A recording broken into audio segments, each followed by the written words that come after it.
La première déclaration des droits de l'homme est africaine.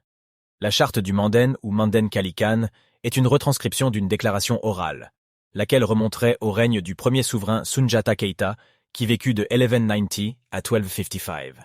Elle aurait été solennellement proclamée le jour de son intronisation comme empereur du Mali à la fin de l'année 1236.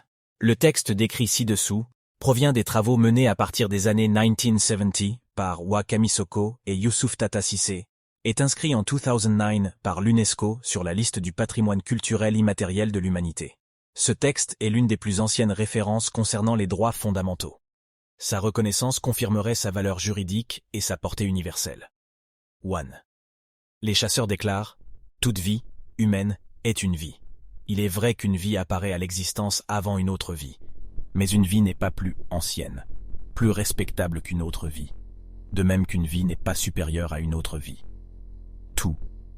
Les chasseurs déclarent « Toute vie étant une vie, tout tort causé à une vie exige réparation. Par conséquent, que nul ne s'en prenne gratuitement à son voisin, que nul ne cause du tort à son prochain, que nul ne martyrise son semblable. 3.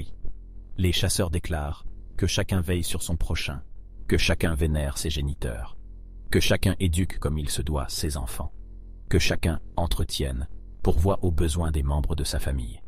4. Les chasseurs déclarent que chacun veille sur le pays de ses pères. Par pays ou patrie, faso, il faut entendre aussi et surtout les hommes.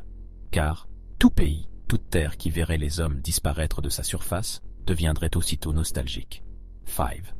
Les chasseurs déclarent « La faim n'est pas une bonne chose. L'esclavage n'est pas non plus une bonne chose.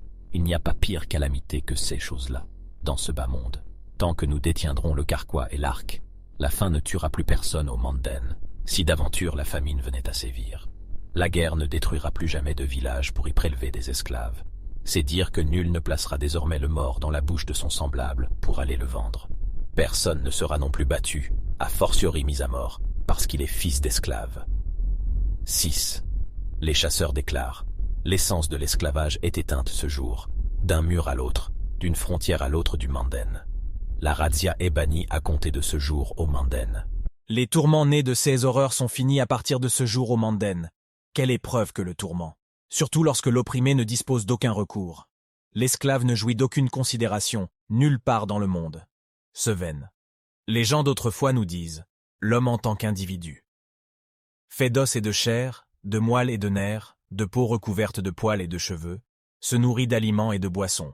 Mais son âme, son esprit vit de 3 choses. Voir qui il a envie de voir, dire ce qu'il a envie de dire et faire ce qu'il a envie de faire. Si une seule de ces choses venait à manquer à l'âme humaine, elle en souffrirait et s'étiolerait sûrement. » En conséquence, les chasseurs déclarent « Chacun dispose désormais de sa personne. Chacun est libre de ses actes. Chacun dispose désormais des fruits de son travail. » Tel est le serment du Manden A, l'adresse des oreilles du monde tout entier. Si la vidéo vous a plu, aimez-la et abonne-toi.